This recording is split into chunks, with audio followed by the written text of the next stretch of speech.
Japanese motorcycles have ruled for years, trusted, respected, and rarely questioned. But something has shifted. A new competitor is offering more power, better comfort, sharper design, and lower prices, and it is doing it consistently. Today, we are breaking down 12 Japanese motorcycles that get absolutely destroyed by CFMOTO, based purely on specs, ergonomics, looks, and real-world pricing. Number 12. CFMOTO 250NK versus Yamaha MT25. This is the opening crack in the wall, subtle at first, but impossible to ignore once you see it. Both of these machines sit in the quarter-liter naked category. Lightweight frames, city-first intent, supposedly budget-friendly. But once you move past the badge and start looking at what you actually get for your money, the story shifts fast. The CFMOTO 250NK runs a liquid-cooled single-cylinder engine displacing 249 cubic centimeters. Power delivery is smooth, predictable, and tuned for real streets, not spec sheet bragging. It feels composed at low speed, relaxed in traffic, and comfortable for riders who do not want to fold themselves in half just to commute. Full LED lighting, dual-channel ABS, and a full-color TFT display come standard. No upgrades, no packages, no excuses. Now let us talk dollars, because that is where this matchup stops being friendly. New, the 250NK typically lands around $3,800 to $4,000 in the United States. On the used market, clean examples often dip into the low $3,000 range, sometimes even less depending on mileage. The Yamaha MT25, new pricing pushes well past $5,000. Used listings frequently hover between $4,000 and $5,000, often for bikes with basic LCD gauges and a noticeably thinner feature set. Yes, the Yamaha's parallel twin produces more peak horsepower. And yes, Yamaha's dealer network is strong, but the premium you are paying is steep and the return is narrow. One bike feels modern, intentional, and priced for reality. The other leans heavily on legacy.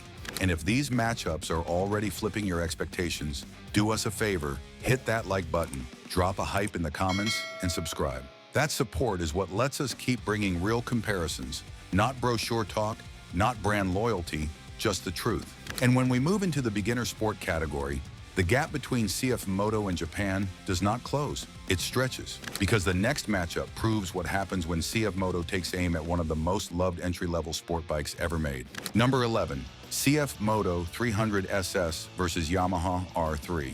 Now we move into the lightweight sport category, the place where dreams usually meet reality, and price decides everything. At first glance, these two machines look evenly matched. Full fairings, aggressive posture, entry-level sport intent. But once you break it down the way real buyers do, the separation becomes obvious. The CFMOTO 300SS is a fully faired sport bike powered by a liquid-cooled single-cylinder engine just under 300 cubic centimeters. Power delivery is smooth, controllable, and friendly enough for daily riding without feeling dull. You get a 6-speed gearbox paired with a slipper clutch, dual-channel ABS, modern LED lighting, and styling that looks far more expensive than it has any right to. It feels intentional, not watered down. Pricing seals the argument. Brand new in the United States, the 300SS typically sits around $4,500, and dealer discounts often push real-world purchase prices closer to $4,000.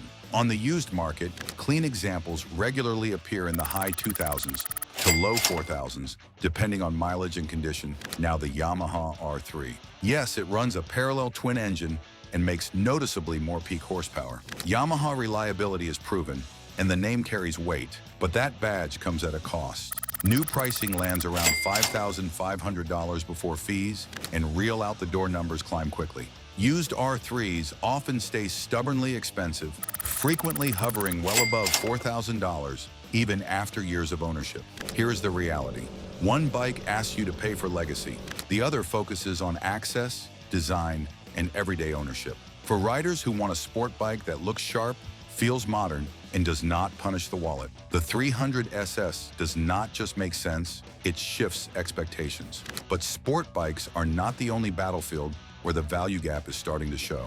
When you move into the cruiser world, riders expect comfort, character, and affordability. Yet Japanese cruisers have quietly drifted upward in price while barely changing year to year. And in that space, CFMOTO steps in with a mid-size cruiser that makes one of Japan's most popular options look surprisingly outdated. Number 10, CFMOTO 450 CLC versus Honda Rebel 500. This is where the conversation stops being theoretical and starts getting uncomfortable. Both of these machines target the same rider, someone who wants an easygoing cruiser with real-world usability, manageable size, and everyday comfort.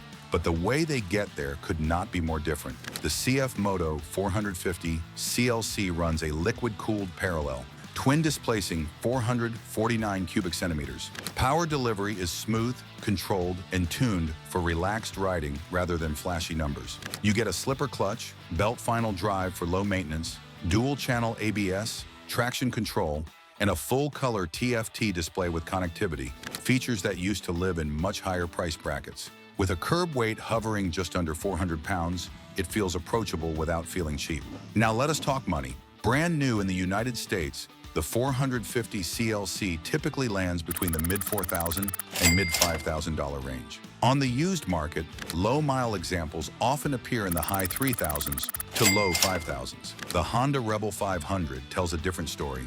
It is a solid, proven cruiser with a slightly larger engine and Honda's reputation behind it, but new pricing climbs into the $7,000 territory once fees enter the picture. Used Rebels rarely fall far, frequently overlapping the cost of a brand new CFMOTO. One bike leans on history, the other leans on value, technology, and timing. Before we move deeper into the countdown, take a moment to appreciate what you are seeing. If you have a story about a bike you loved, but eventually outgrew because the value no longer matched the price, share it with us in the comment. Riders learn from each other, and your experience might genuinely help someone else avoid the same mistake. But maybe cruisers are not your thing.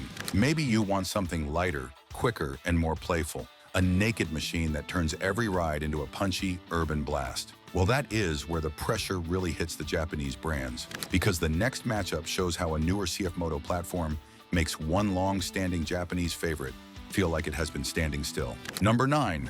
CFMOTO 450 NK versus Kawasaki Z400. Here is where comfort starts to crack. Not comfort in the saddle, but comfort in long-held assumptions. For years, the Kawasaki Z400 has been the easy recommendation. Light, friendly, predictable. The kind of bike dealers point to when buyers want something safe. And that word safe is exactly why this comparison matters. The CFMOTO 450 NK does not play it safe. Its liquid-cooled parallel twin sits just under 450 cubic centimeters and delivers a noticeably stronger mid-range than the Kawasaki ever aimed for. Roll-on acceleration feels eager. Highway merges do not require planning. And when the road tightens, the chassis stays settled instead of reminding you where the limits are. Add upside-down front forks, traction control, dual-channel ABS, and a full-color TFT display with connectivity, all included from the factory, and the intent becomes obvious. Then reality sets in at the dealership. Brand new in the United States, the 450 NK typically lands in the low $5,000 range. On the used market, clean examples regularly surface in the high 3,000s. The Z400 tells a different story. Used pricing often lives in the mid-4,000s or higher, especially through dealers. For a bike with simpler suspension, basic instrumentation, and an older platform doing its best to stay relevant. This is not about knocking Kawasaki. It is about recognizing a shift. One bike asks you to stay loyal, the other asks you to look closer. But what happens when you climb into a higher weight class? A class where price tags jump dramatically, components matter even more, and Japanese brands rely heavily on name recognition. That is where CFMOTO's strategy becomes impossible to ignore, because the next face-off shows just how much middleweight performance Japan is overcharging for. Number 8. CFMOTO 650 NK versus Honda CB650R. On paper, these two live in the same neighborhood.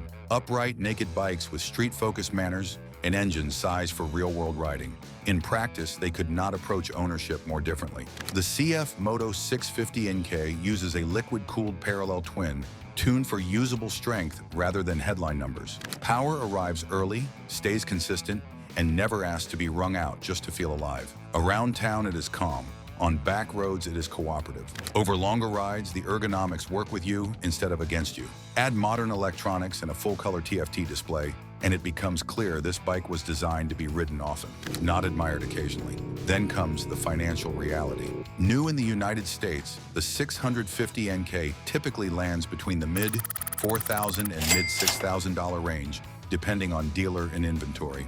On the used market, well-kept examples commonly fall into the low 4,000s. The Honda CB 650R plays a different game. Its inline-4 engine is smooth, refined, and undeniably strong at the top. But that refinement carries a heavy cost. New pricing pushes close to $10,000 before fees, and used listings rarely drift below $6,000, even with miles showing. So the question is not which bike is more powerful, it is whether the difference justifies the gap. For many riders, it does not. Yet naked bikes are not the only place where Japanese value has slipped. Once riders start looking for real-world comfort, long-distance ergonomics, wind protection, and usable touring features, the price differences grow even harder to justify.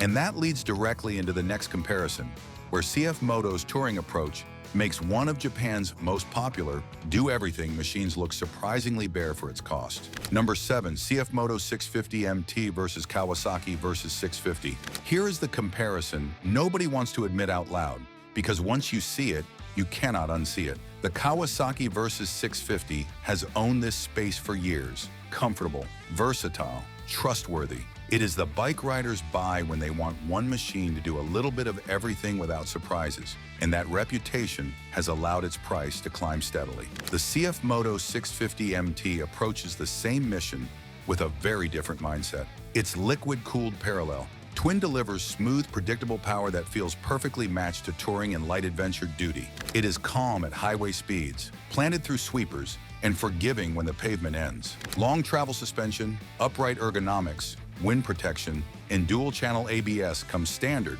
not as optional upgrades. Now the numbers. New in the United States, the 650 MT typically lands in the mid-$6,000 range. On the used market, clean examples frequently appear in the $4,000 to low $5,000 window. The Versus 650, new pricing pushes closer to $9,000 once fees are added. Used models often hold between $5,500 and $7,000, even with miles. And with these, we have already passed half the entries, 6 comparisons that would have sounded unbelievable a few years ago. So tell me, what do you think so far? Are the Japanese brands holding their ground, or does it feel like CFMOTO is closing the gap faster than anyone expected?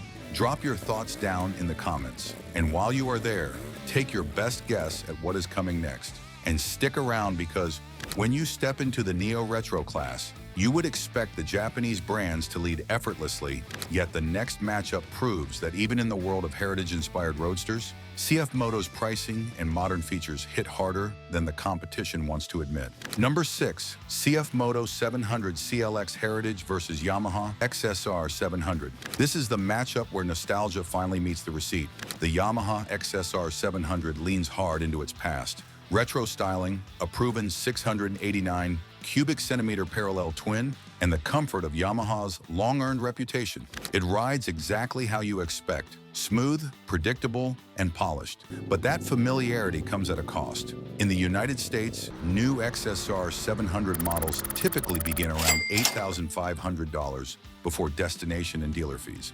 Once everything is signed, many buyers are north of $9,000. Even on the used market, prices stay stubbornly high, often hovering between $6,000 and $8,500, depending on age and mileage. Now look at the CFMOTO 700 CLX Heritage, a bike that delivers similar real-world performance with a very different philosophy. Adjustable KYB suspension, ride modes, cruise control, slipper clutch, and anti-lock braking all come standard. No packages, no upcharges. New units commonly appear between $6,400 and $6,900, and leftover inventory can dip even lower. Used examples, frequently $4,000 to $5,000. That means a brand new CLX can undercut a used XSR 700 while offering more tech and a newer platform. And the value gap becomes even harder to ignore when riders leave the pavement. Because the moment you step into the midweight adventure category, a place where comfort, suspension, electronics, and long-distance usability really matter, the difference between what CFMOTO includes and what the Japanese leave out grows massive. And the next matchup shows exactly how dramatic that imbalance has become. Number 5. CFMOTO 800 MT versus Yamaha Tenere 700. This is where the polite comparisons stop. The Yamaha Tenere 700 has built its reputation on restraint, simple layout, Minimal electronics, a 689 cubic centimeter parallel twin tuned for durability rather than excitement. For riders who romanticize mechanical purity, that philosophy still has appeal. But simplicity only works when the price reflects it, and in the current US market, it no longer does. New Tenere 700s frequently land anywhere from the high $8,000 range to well over $10,000 once dealer fees and demand-driven markups enter the picture. Used examples remain stubbornly expensive, often hovering between roughly $7,000 and $9,500. Now step over to the CFMOTO 800 MT, and the contrast is immediate. Its 799 cubic centimeter twin delivers noticeably stronger output, translating to effortless passing power and relaxed highway cruising. But the real separation is not the engine, it is everything wrapped around it. Cruise control, multiple ride modes, traction control, cornering ABS, a large TFT display with connectivity, even a factory quickshifter. These are not upgrades, they are standard.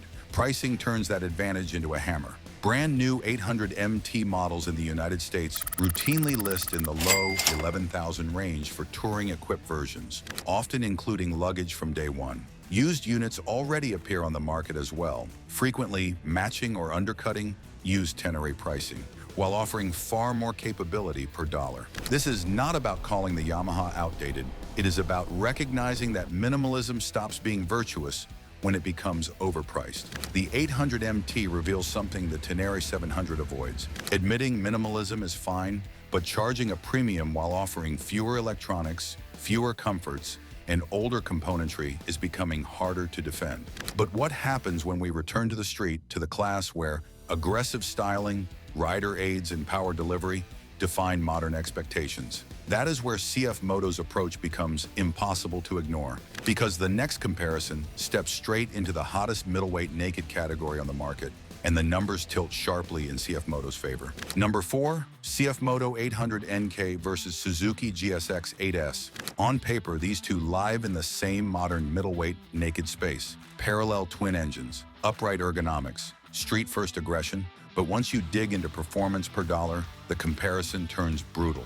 The CFMOTO 800 NK is built around a high-output parallel twin that delivers noticeably stronger punch through the mid-range and pulls harder the moment you crack the throttle. It feels urgent, alive, and eager in a way that surprises riders the first time they ride it. Pair that with a lighter overall weight and fully adjustable suspension, and the bike responds instantly, quicker to accelerate, quicker to change direction, quicker to excite. Now let us talk cost. New in the United States, the 800 NK typically lands in the mid-$8,000 range, often selling for less depending on dealer inventory. On the used market, clean examples regularly appear between the mid-$4,000s and mid-$6,000s. The Suzuki GSX 8S asks more. New pricing pushes closer to $9,000 before fees, and used listings frequently stay well north of $6,000, sometimes far higher. Yes, the Suzuki is refined. Yes, it is predictable, but refinement does not erase the numbers. More power, less weight, better suspension, longer warranty, lower price, new and used. This is not about disrespecting Suzuki. It is about reality. And at this level, reality favors the CFMOTO, but naked bikes are only half the story. Some riders want all that performance wrapped in fairings, sharpened for corner speed, and built for the pure sport riding experience. And when you step into that arena, the gap does not close, it widens. Because the next matchup pits CFMOTO's newest race-bred platform against a Japanese favorite that has barely changed in years. Number 3, CFMOTO 675 SRR versus Yamaha R7. This is where the sport bike illusion finally collapses. The Yamaha R7 looks the part. Sharp fairings, aggressive ergonomics, and a name that carries decades of racing credibility. Underneath, though, it leans on a 689 cubic centimeter parallel twin, tuned more for approachability than outright attack. It is predictable, friendly, and composed, but also restrained. In the US market, new R7 pricing typically starts around $9,200 before FEs, and once destination and dealer add-ins appear, real transactions often climb higher. On the used side, most clean examples still sit between roughly $7,000 and $9,000. Now look at what CFMOTO brought to the table with the 675 SRR. This is not a reworked commuter engine in a race costume. It is a purpose-built inline, 3-cylinder platform producing close to 90 horsepower, delivering a wider, harder-hitting power band that rewards committed riding. The character alone separates it, smoother at speed, more urgent on corner exit, and far more alive when pushed. Then comes the equipment, fully adjustable KYB suspension at both ends, standard quick shifter and slipper clutch, multi-level traction control, dual-channel ABS, Sirius radial brakes, a modern curved TFT display with connectivity, none of it locked behind optional packages. Pricing seals the verdict. In markets where it is available, new 675 SRR models undercut the Yamaha, and used examples frequently land below comparable R7 listings, despite offering dramatically higher specification. This is not a case of good for the money. This is a case of one bike being honest about performance, while the other sells restraint at a premium. The 675 SRR makes it painfully clear that CFMOTO is no longer just matching Japanese sport bikes. It is outpacing them with fresher platforms, stronger components, and far more aggressive pricing. But not every rider wants a high-revving, track-sharpened machine. Plenty of riders start smaller, looking for something lighter, friendlier, and easier to handle without sacrificing real performance. And in that class, the old Japanese favorite has ruled untouched for years until now. Number 2, CFMOTO 450SR versus Kawasaki Ninja 400. For years, the Kawasaki Ninja 400 has been the default answer in lightweight sport riding. Proven, familiar, safe. But when the CFMOTO 450SR entered the picture, it did not ask politely for attention. It forced a comparison nobody expected to go this way. Start with the heart of the machine. The 450SR runs a liquid-cooled parallel twin, just shy of 450 cubic centimeters. That extra displacement matters. Power delivery feels fuller, especially through the mid-range, where real-world riding actually lives. Throttle response is sharper, acceleration feels more urgent, and the bike carries itself like it belongs a class above the Ninja 400's smaller engine. Then the tech gap opens wide. The CFMOTO brings a full-color TFT display with smartphone connectivity, selectable ride modes, traction control, and, depending on configuration, even a factory quick shifter. The Ninja 400 keeps things basic, a simple dash, anti-lock brakes, and that is largely where the list ends. Now look at the money. In the United States, a brand new 450SR typically lands in the mid-$5,000 range. Used examples often fall between the high 3,000s and mid-5,000s. Meanwhile, Ninja 400 pricing refuses to soften. New units hover in the same range, and used models frequently command $4,000 to $6,000, sometimes more for clean, low-mileage bikes. That is the turning point. Similar money, bigger engine, more technology, sharper presence. At this level, the 450SR does not just challenge the Ninja 400, it rewrites what riders should expect for the price. But the real statement comes at the top. When you step into the modern middleweight naked flagship category, the stakes rise, the expectations climb, and the Japanese brands lean hardest on their long-standing reputations. And the final comparison proves that even there, at the very center of Japan's pride, CFMOTO is now building a machine so feature-loaded, so aggressively priced, and so thoroughly modern that the usual excuses simply cannot protect the competition anymore. Number 1, CFMOTO 800NK Advanced versus Honda CB750 Hornet. This is the point where denial finally gives way to reality. Honda's CB750 Hornet arrived with huge expectations, new platform, aggressive styling, and the weight of Honda's reputation behind it. But when it lines up against the CFMOTO 800NK Advanced, the comparison stops being philosophical and starts becoming uncomfortable. Under the tank, the 800NK Advanced carries a liquid-cooled parallel twin just under 800 cubic centimeters. Power delivery is immediate, muscular, and unmistakably stronger through the mid-range. Roll-on acceleration feels urgent, not polite. The Hornet's smaller displacement twin is quick and refined, but it simply cannot match the CFMOTO's outright shove when the road opens up. Then comes the equipment gap, and this is where the Hornet loses ground fast. The 800NK Advanced arrives fully loaded, a massive full-color TFT display with smartphone integration, cruise control, a factory quick shifter, adjustable KYB suspension, and premium braking hardware. None of this feels optional because none of it is. Honda keeps the Hornet leaner, simpler, and more traditional, which sounds fine until you look at the price tags. In the United States, a new 800 NK Advance typically lands in the low to mid $8,000 range. Lightly used examples often hover between $7,000 and $8,000. The Hornet. New pricing starts around $8,000 before fees, and used models commonly sit in the same $7,000 to $8,000 window. That is the punchline. Similar money, more power, far more technology. At the top of this list, the conclusion is unavoidable. The 800 NK Advance does not edge past the Hornet. It does not sneak ahead quietly. It overwhelms it. In a market that once felt predictable, CFMOTO just proved that nothing stays untouchable forever. The numbers do not lie. Real value is shifting, and riders everywhere are starting to notice. After walking through all 12 battles, one thing is crystal clear. The idea that Japanese motorcycles automatically offer better value simply does not hold up anymore. CFMOTO's strategy is no longer cheap alternative. It is higher specification, more comfort, stronger design, and far better pricing across almost every segment. If this countdown opened your eyes and made you more passionate about how the motorcycle world is shifting right under us, click the next video on your screen. Give this one a like, drop a hype in the comments, and subscribe. Let us unfold the new era of performance and value side by side.